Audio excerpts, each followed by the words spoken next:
Are there any particular skills that you would say you really developed? Find a way or make one, getting it done, no matter what.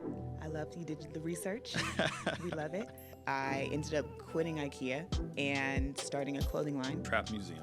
I learned so much about being a professional creative on that project. Also, just from like a cultural perspective, that there were certain things in there that I had seen on TV, but not seen in real life. So Motel 21, we took over a motel off of Glenwood here in Atlanta and gutted the entire hotel out. Both Trap Music Museum and 21 Savage were featured in Rolling Stone at the same time, which was crazy. Beyonce Bowl. Ooh.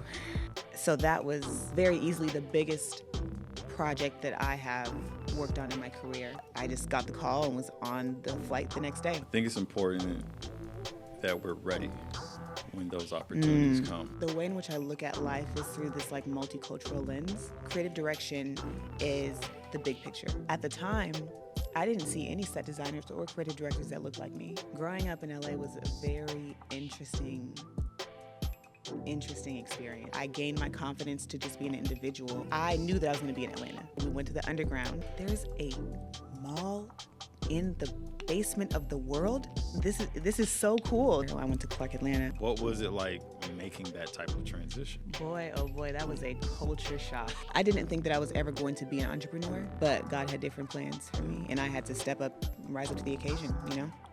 Welcome to Connecting the Dots, the #1 podcast for professional development. My name is Adonis Thrax Hill, and I am your host. Today, we welcome a very special guest who I'm excited to share this moment with. A Los Angeles native and Clio award-winning set designer and creative director. She has crafted stages for iconic artists like Beyonce, Usher, and Janelle Monáe, as well as collaborated with iconic brands like Air Jordan, Adidas, and Puma. Founder and creative director of Set by Skye, Skye. Thank you for joining us today, Skye. Thank you for having me. Excited to be here. How are you feeling in this moment right here, right now? I'm great.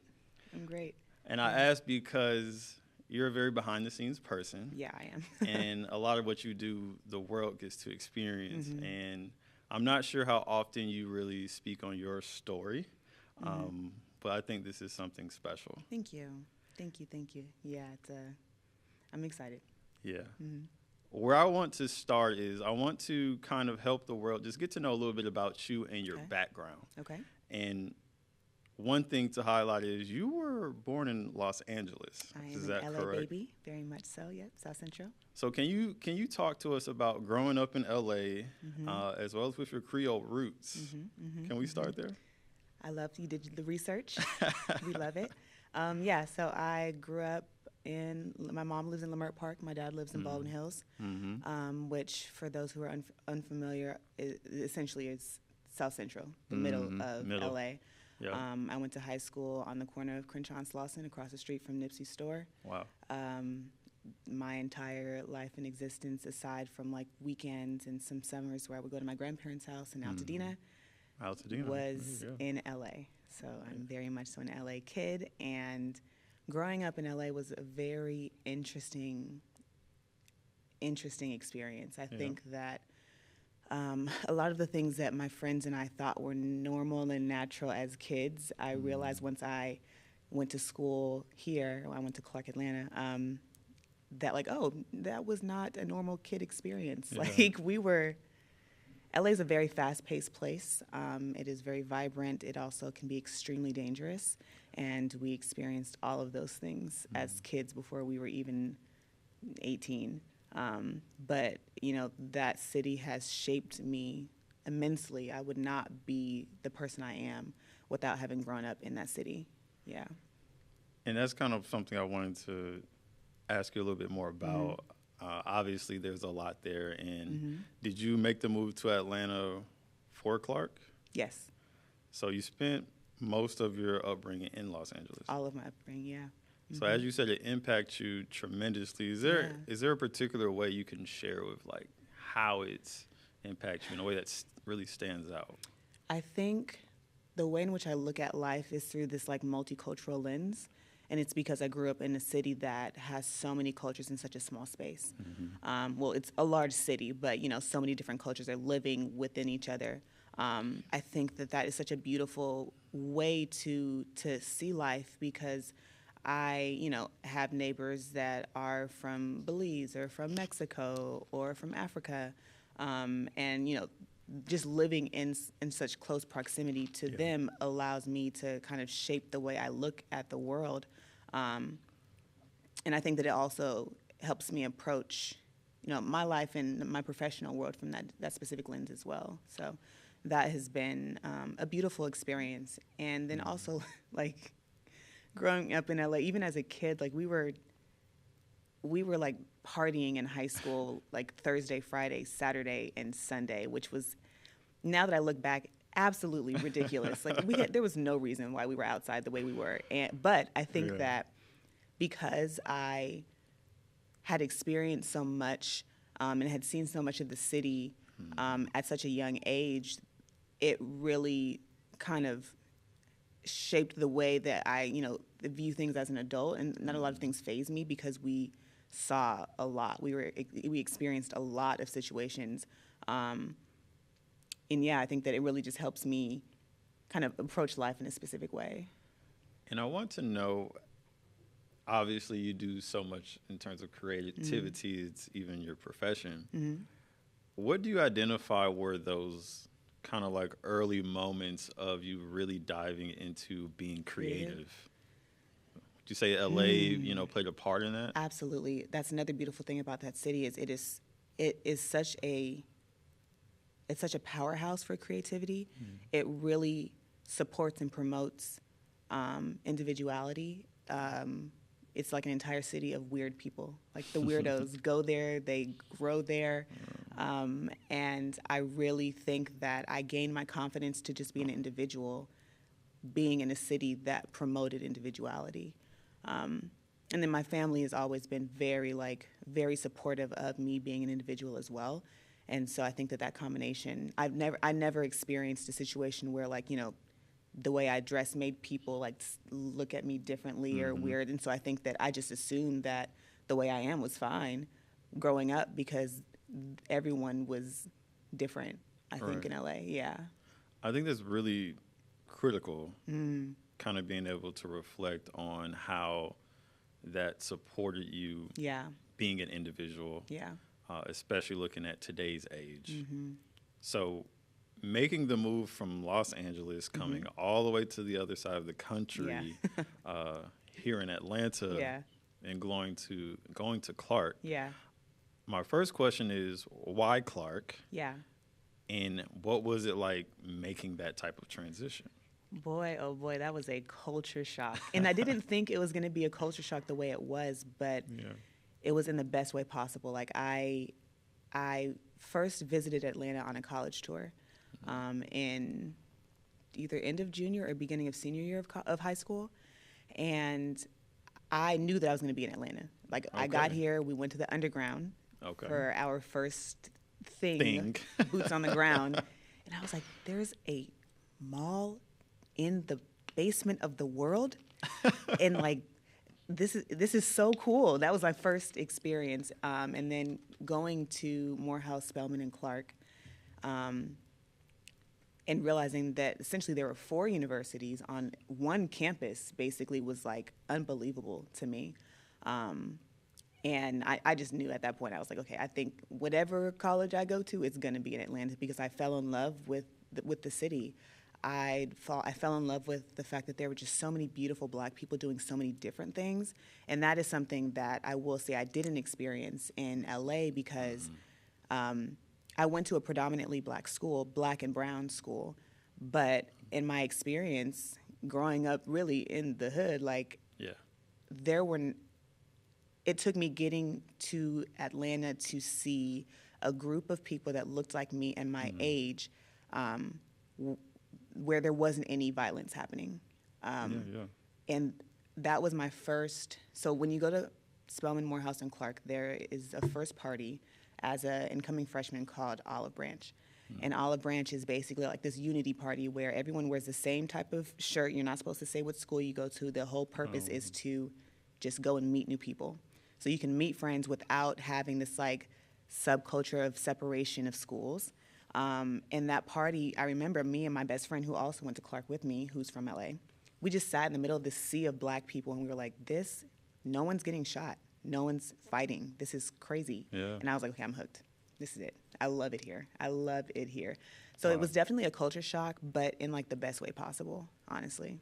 And I want to ask you, when you were making that visit, who came with you? My mom. Yeah. Was she on board as well? She, Curious. I don't even know if she knows this, but so I went to a college prep school that, though was on the corner of Crenshaw and Slauson, got a lot of notoriety because we were kind of breaking barriers in the black and brown community. They made us, it was mandatory for us to apply to at least one in-state school. But after that college tour, I knew for a fact I wasn't going to stay in California. Yeah. So I figured out how to bypass that process, and I only applied for schools in either New York or Atlanta. Yeah. But she was not necessarily on board with me going so far away, but she was on board with me leaving the city because I think because she knew, as a woman who grew up in LA but also never left LA, she knew that there was just so much more out there, and she wanted me to experience that. So I'm an only child, so she was like, okay, my baby is going on the other side of the country, and I don't really rock with that, but I know that she has to grow, and if this is where she wants to go, then we're here. That support, I'm sure, was instrumental. It was, definitely, yeah. Yeah, she's a goat. I know there's probably so much more there, but I'm going to go ahead and fast forward a little bit. Okay. Still staying with Clark. There's so many incredible people, that went to Clark. How did the experience at Clark Atlanta impact your journey? I wouldn't be the professional, the creative that I am without having gone there. I think that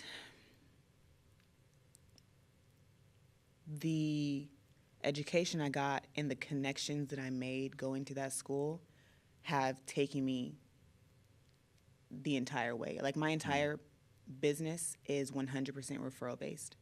And for a long time, the majority of my clients were word of mouth. And I think that Clark specifically, but also the AUC in general, we have this like beautiful unspoken relationship where we support each other no matter what. So if there's something that I have going on that I have too much on my plate, but I know that there's someone else who can do the same thing as me, I'm giving it to them. If I have a friend who knows a friend who needs a set designer, they're calling me and they're putting me in contact, and it's just that simple.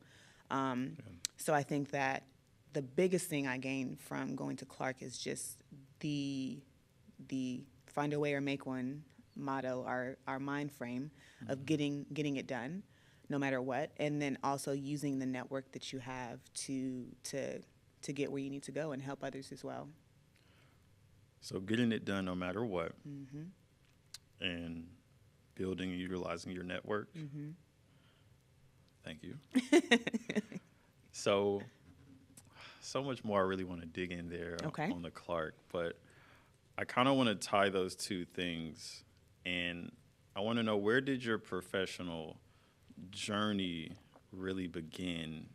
Because a lot of times we can be in school and experimenting and trying different things.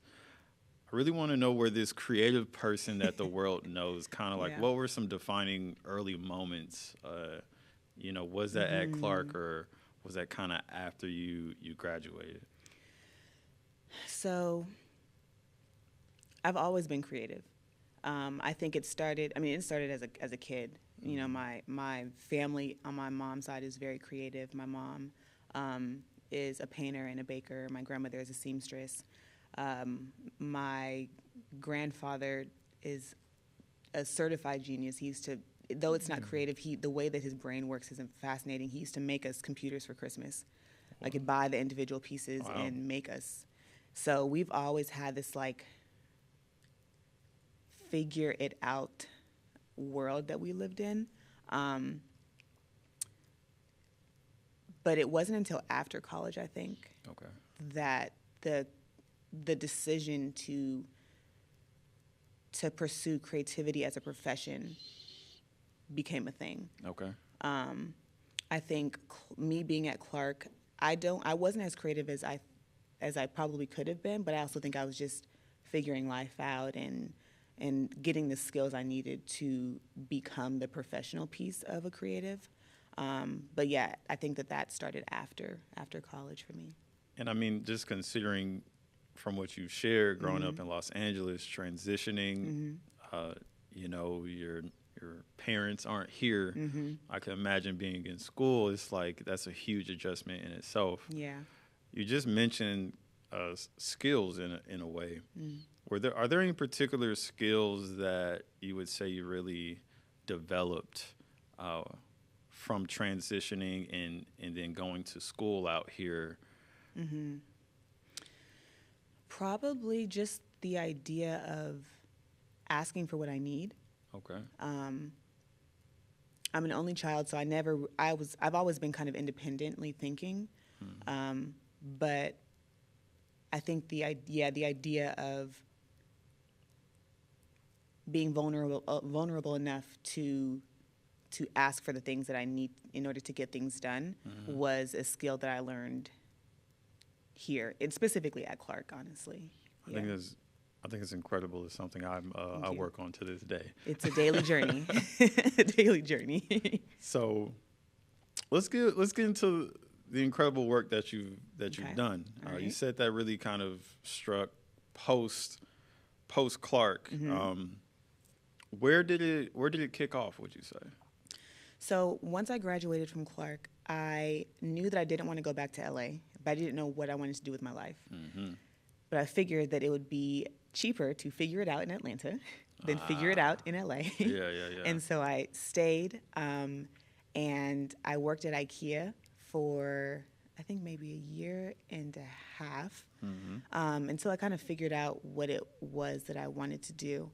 And around the time that I was figuring out what realm of creativity I wanted to dive into, my best friend, an amazing photographer named Spencer Charles, who went to Morehouse, and we met doing fashion shows, ironically. He was picking up a camera, and I sat down one day and I wrote down all the things that I felt like I liked enough and was good enough at to do as a profession. There you go. And on that list was fashion. Fashion was always it's always been a hobby of mine. It was never something that I thought was going to become a profession. Gotcha. But when I wrote that down, I was like, oh, I guess let's just see what happens with that. Yeah. And at the time, I'd saved up all of my money and had no major, commitments. And so I ended up quitting IKEA and starting a clothing line. And Spencer shot all of my photo shoots. And at the time, we were scraping tuppence together, trying to figure out how are we going to make this look as dope as possible with no money. We didn't have money for studio time or anything, so we would use my entire apartment. And God bless my best friends and roommates for letting us use our kitchen, my bathroom, our living room, my bedroom outside as our sets. And so I would go to thrift stores on Wednesdays when things were half off and buy random stuff and make sets in our living room. Wow. And that clothing line was the beginning of the creative journey for me. I had that for about a year and a half, and it was going very well. And then I started to do trade shows. And while I was doing trade shows, I was realizing that I was starting to focus on how I would make my particular booth look different than everybody else's to the consumer. And the more I thought about that, the more it excited me. And I did then research about that and realized it was set design and creative direction. And it was that was it. Shout out to Spencer. Shout out to the roommates. Shout out to all the friends. I like to highlight that because that's your community. It takes your community. Yeah, it definitely. takes help, especially when you're not working with a bunch of capital. or maybe not all the resources in the limited world. resources. Sometimes You gotta get scrappy. there you go. And sometimes that's where you can really dive into even more creative aspects. So Absolutely. gotta shout out the crew there. Absolutely. I love them down. So you did some research. Yeah. Shout out to the research. Yeah. And you saw that there's a path, there's a field, Yeah. there's something there that kind of exists. Yeah. I imagine you went deeper. Yeah. But even that was tough because at the time, I didn't see any set designers or creative directors that looked like me. All the ones that I looked up and researched were all white men. And so that was like, okay, representation matters, right? Absolutely. So that was, I think, like the first barrier or roadblock for me. It was like, okay, getting past the fact that like just because someone doesn't look like me in this space doesn't mean that someone that looks like me can not be in this space, you know? Absolutely. But yeah, that was difficult. I've never had a mentor in my life, and I didn't even know where to start with that because I didn't know where to find a creative director to even reach out to them to ask them questions. I would just find like articles on them online, but never could find a specific email or a phone number or contact information at all. So I was kind of just like figuring out how to be these two different, very, very different positions together just through YouTube and the internet. Wow. And experience, like trial and error. I think it's worth communicating because I think that is something that people maybe misconstrued. And we're talking about creative direction and being a creative director as well as set design. Yep. Do you want to like quickly kind of just communicate the difference there? Yeah. So technically, my job is kind of like four encompassing: primary, creative director, set designer, and then interior design and art direction. Creative direction, and these are all, again, like these are my internal definitions. Yeah, absolutely. But creative direction is the big picture. So how does the overarching concept of something fit into the individual world? And then how do all of these individual pieces fit into that overarching concept? So for me, I constantly have to go back and forth between a bird's eye view of a situation and the minutia of it at the bottom. Set design is a part of the creative direction process, but could usually be considered a separate person and role. But it is the person that physically puts together the dream of the creative director. So for a music video for an artist, for example, the creative director is the person who sets the tone, figures out what the music video should look like, then creates the initial treatment, gives that to the production company, and then typically the set designer works within the production company to then take that treatment and then make it into real life. Art director. Art director there are a couple of ways that you can kind of like, you could approach that position. But for me specifically, I do art direction I love doing album artwork. And like a type font. So I did the album cover for an artist named Jadena, who used to be under Wonderland, which is Janelle Monáe's record label. For that, I basically listened to the album front to back, back to front, multiple times. In the way that I envision things, I literally have to close my eyes and I can see the thing, whatever it is, the end goal. And so I listened to the music with my eyes closed, and I figured out what colors those songs looked and felt like, and then did research on what that would translate to for an album. Ironically, for that specific situation, I had recently bought a house at the time, and I was looking for art for my house, and I found this amazing photo. And put it in my house. One day I called you and I was like, hey, we got to figure out what to do with this album. Like, what are we going to do? But when I bought that piece of art, it spoke to me through the lens of his music already. Oh, wow. So in the back of my mind, I was like, I feel like this could be a part of the world for Dena's album. So then I FaceTimed him, and I happened to be sitting in front of the art. And so he's talking to me. He was like, yeah, I don't know what to do, blah, blah, blah. And he was like, wait, what's that? And I was like, this? And he's like, that, what is that? And I showed it to him, and he was like, that? I said, that's the album, huh? And he said, yeah. So I think from an art direction perspective, for me specifically, because I work with music a lot, it's me translating the sound into a visual space. And what I wanted to just highlight, we've had this conversation before.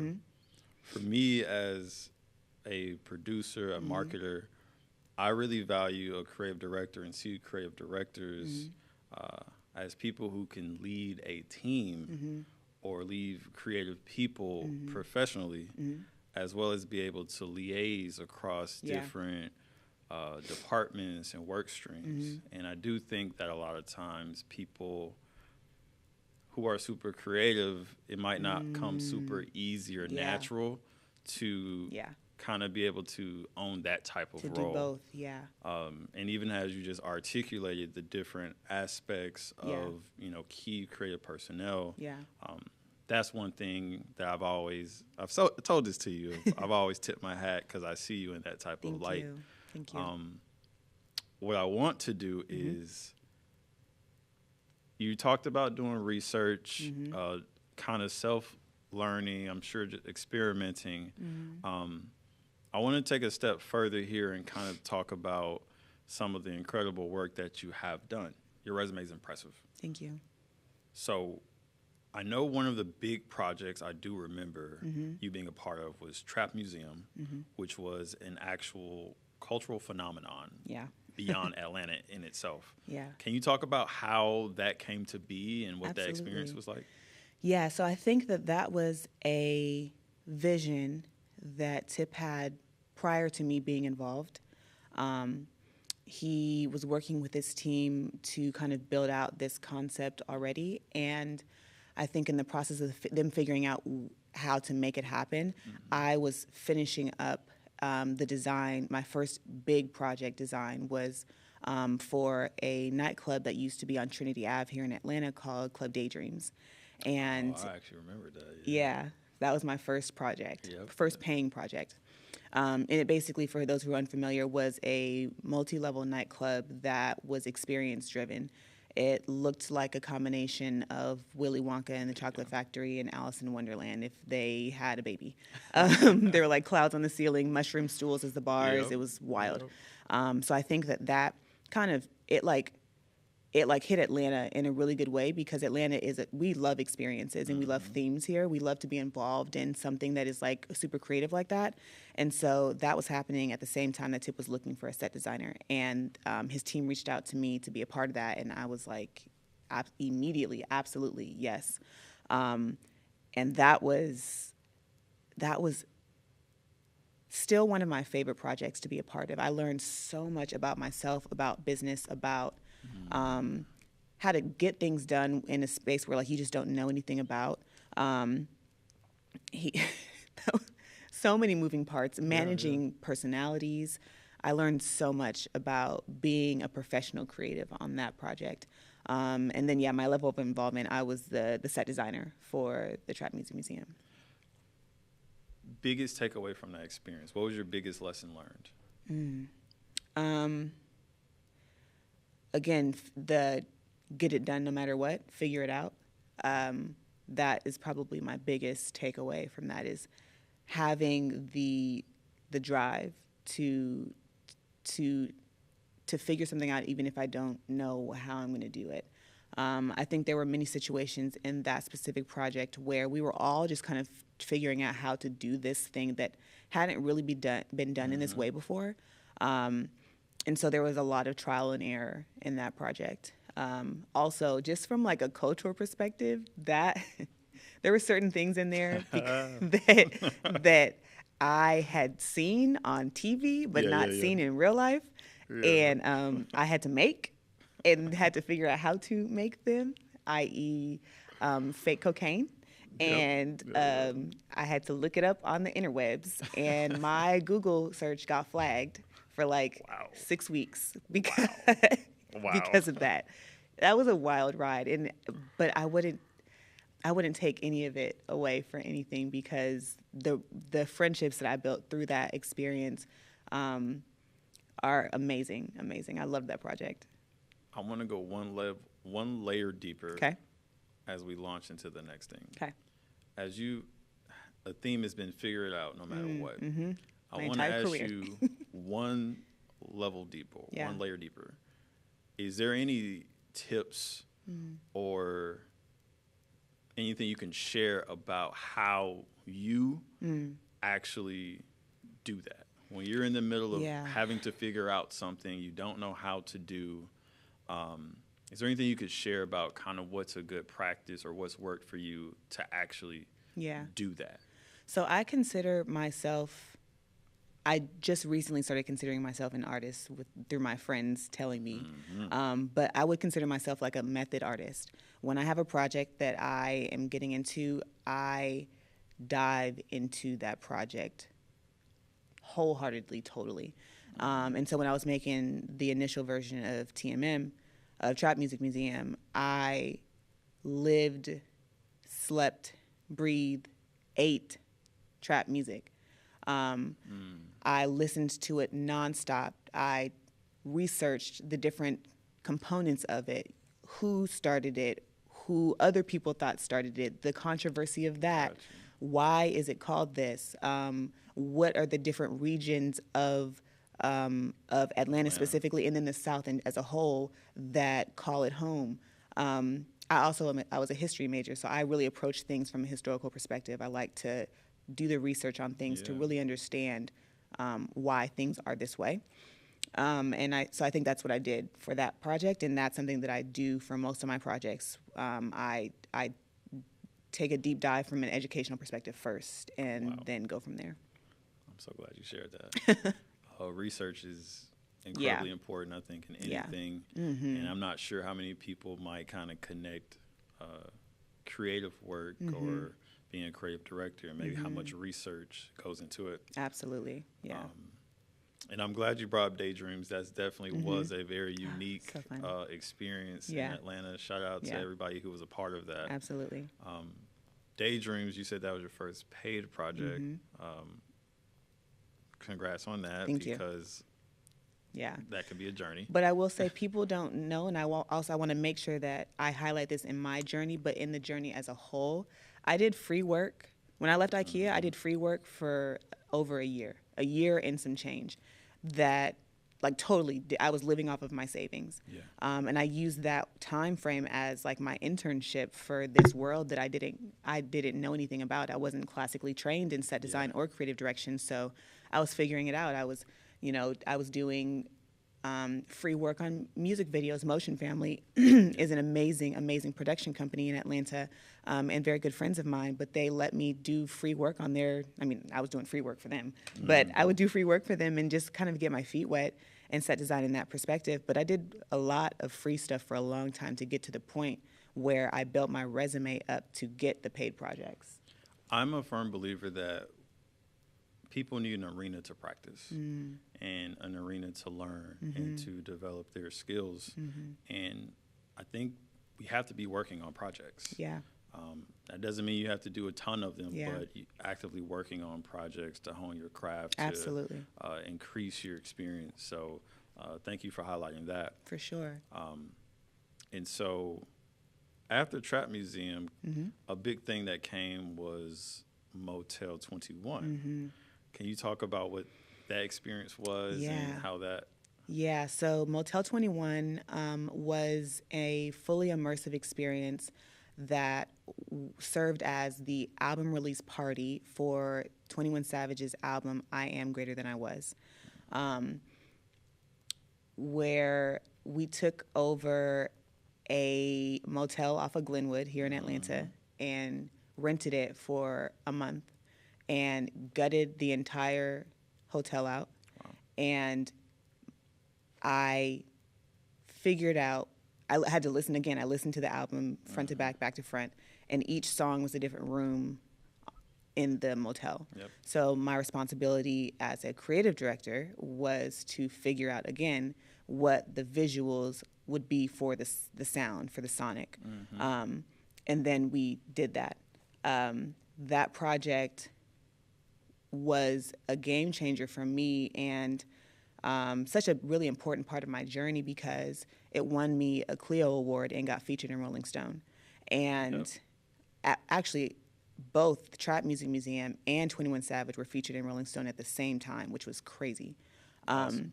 But that project was amazing because it showed me, a little black girl from LA, that like the experience of black culture is global, and we don't really talk about that. We don't talk about it as much as we probably should. Yeah. But the fact that we won an award on a global scale for something that happened off of Glenwood in a motel, and when I tell you motel, motel. Yeah. Yeah. So that project was amazing because it opened up my eyes to the legs that this position as a set designer or as a creative director or both, has. And, that I think that it was just a really eye-opening experience and beautiful because I didn't know that the things that I do can be good enough to get an award for. So yeah, that was a really cool project to be on. I call those defining moments. Defining moment for sure. Shout out to the entire Savage team and everyone part of that project. Again, I think there's a common thing here with you being at the heart of these cultural phenomenons in Atlanta. Yeah. But even on a whole nother note, could you share a bit about the role you've had with the High Museum of Art here in Atlanta?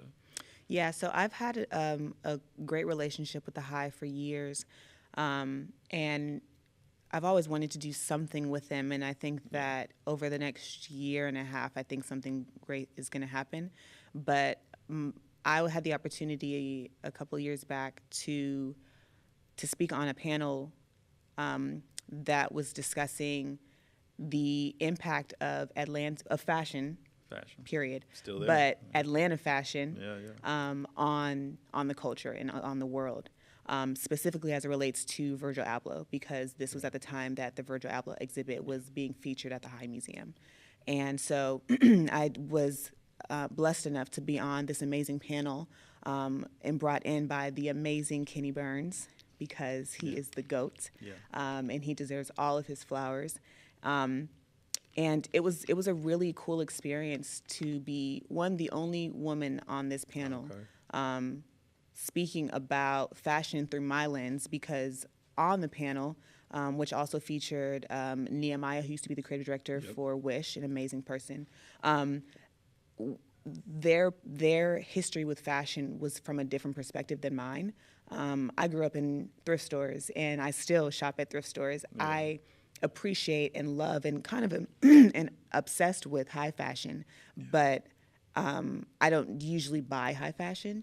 And so I think I brought a different scope to that panel, because I was taking the approach of like just street fashion, but from like a more economic perspective.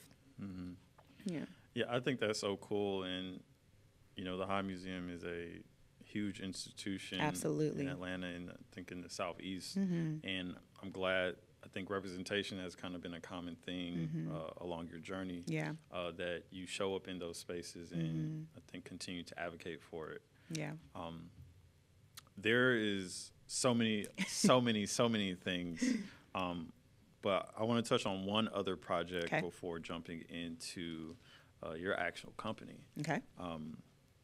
Beyonce Bowl. Bebo. Please let us know about that experience.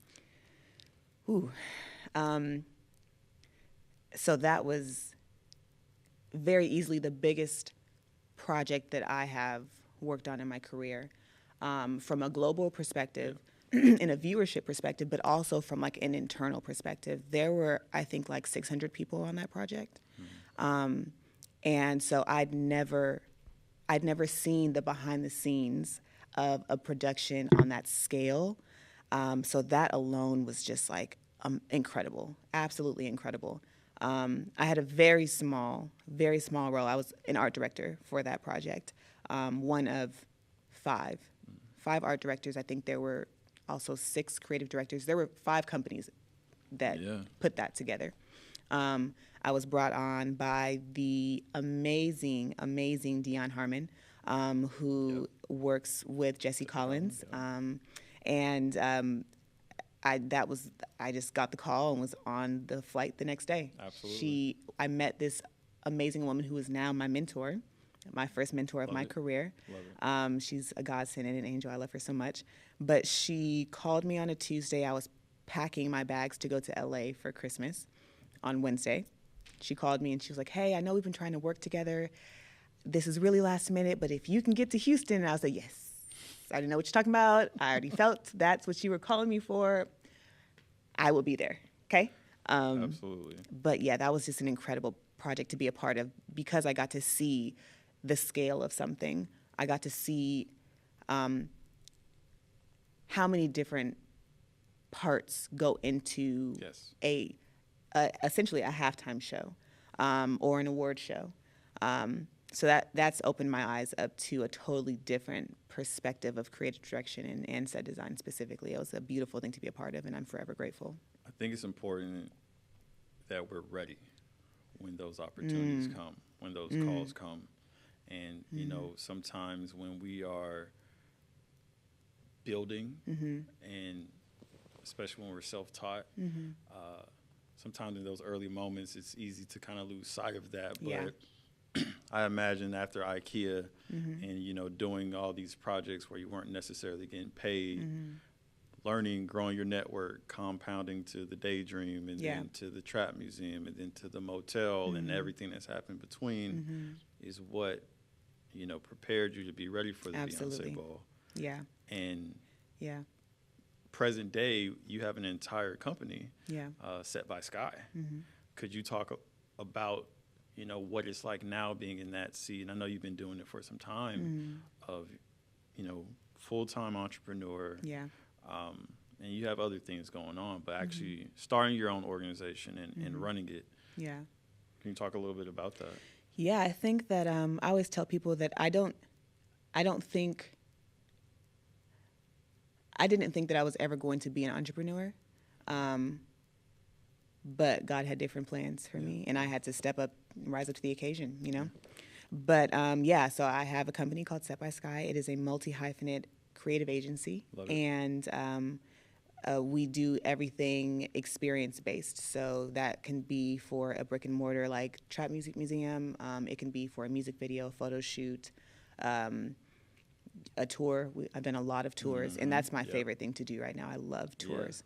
It makes my brain work in a different way because you have to be extremely meticulous about and practical with the experience that you're building because it has to be broken down every single night, put on a truck, and withstand driving to a different city and being rebuilt by someone who has no idea what this is because they were not a part of the building process with you initially. Absolutely. So Set by Skye is a creative agency, and I have an amazing team around me. My right hand, that I would be remiss if I did not mention her name. Her name is Selena Aresti. She has been my right hand since the very beginning. She's the most amazing project manager and producer. She basically helps me get the things done. I dream about it, I figure out all the details, and then she helps me get the details done. But yeah, we have some amazing things coming down the pipeline this year. Set by Skye is very excited for 25. I love everything that I've seen from Set by Skye. Thank you.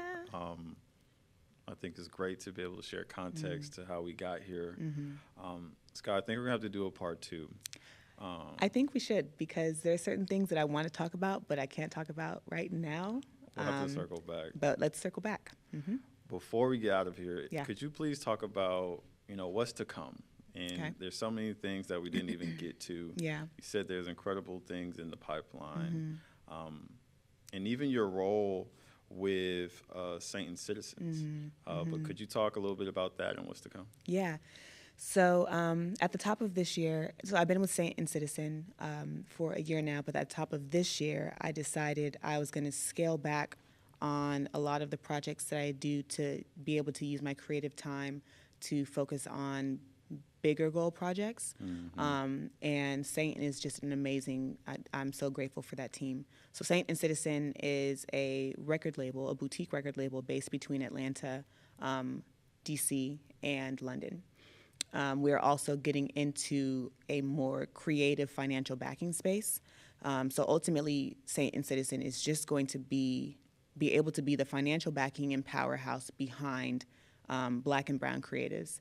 And that can be, a script writer who has this amazing script and is working with an amazing Black producer, but they don't have the capital to make this happen. Gotcha. It can be an amazing DJ who doesn't really know how to start but has the potential. It can be an amazing artist. We have two amazing artists right now, Ari the Gem, who's based in Atlanta, and she's R&B, and Laveau, who is Afrobeats, and she is based in the UK. It can be an artist who has the potential and has the talent but doesn't know where to start.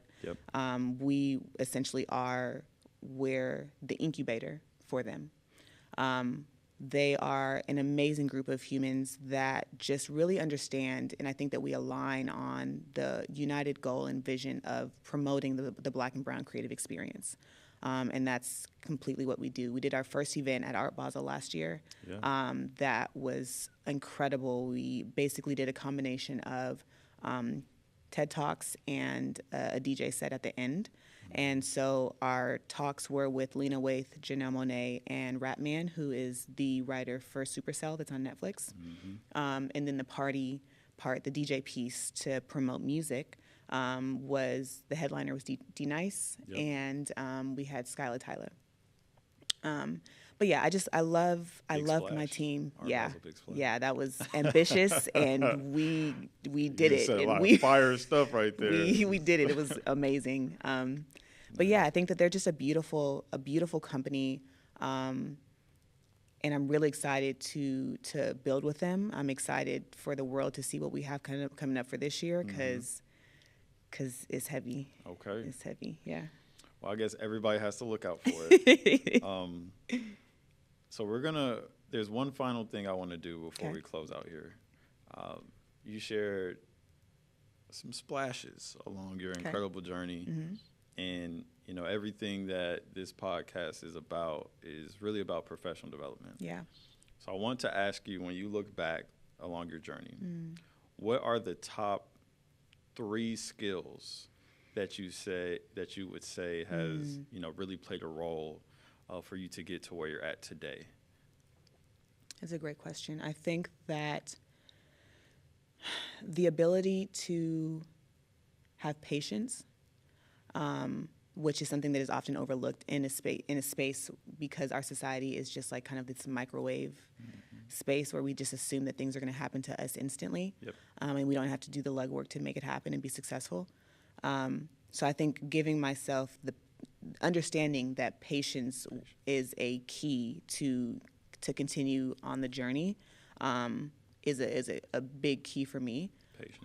Patience. I think being malleable, because this industry ebbs and flows at the drop of a hat, and it sometimes is difficult for creatives to be able to get out of their own way to understand the bigger picture. But the more malleable you are, the more lenient you are to roll in with the punches in situations. It's almost also like, it's like character building as well. The better off you'll be. Understanding that things are going to change, that you don't have control over everything. And that sometimes you're just going to have to roll with the punches. I think that is something that is key. Patience, being malleable. And building with your community, leveraging your community, using your community, also helping your community. Because 80% of my projects I wouldn't have if it wasn't for people putting my name in situations where I wasn't around, or calling me to see if I have the availability to be a part of something, and vice versa. You have to pay it forward, I think. So I think those would be my 3. Yeah. Thank you for sharing. Of course. Absolutely final question. Okay, all right.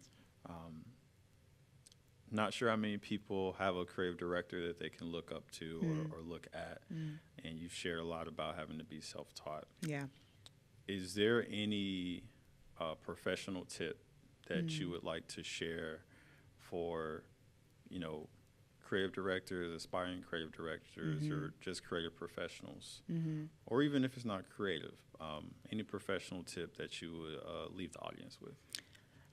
For clarity, are you asking like professional materials I use on a daily basis to get things done, or whether that be resources you use, approaches, any tips to even maybe how you've had to kind of build out your own process. I would just any tip at all, professionally speaking, as you look back over your career, sitting here today, it's like, you know what? This is a tip that I would like to share. I think it would be to just make sure you get out of your own way, which is much easier said than done, and I'm very aware of that. But I can look back and remember like so many times where I overthought something, and instead of just open my mouth up and asking a friend, or just emailing, just asking something. I relate. Yeah, I think that, a lot of us, we think that we have to handle it all on our own, and we underestimate the magnitude of our community, And so I think that just not being afraid to ask for help that then gets you out of your own way. Absolutely. That would be the biggest piece, I think. Thank you for sharing. You're very welcome. Thank you for having me. This was fun. Absolutely. Yeah. Thank you for being our guest here today. And congratulations. Absolutely. Huge. Thank you. This is huge. Absolutely. Please stay tuned for all things professional development, brought to you by Level Up Development. Once again, this is Connecting the Dots, the #1 podcast for professional development.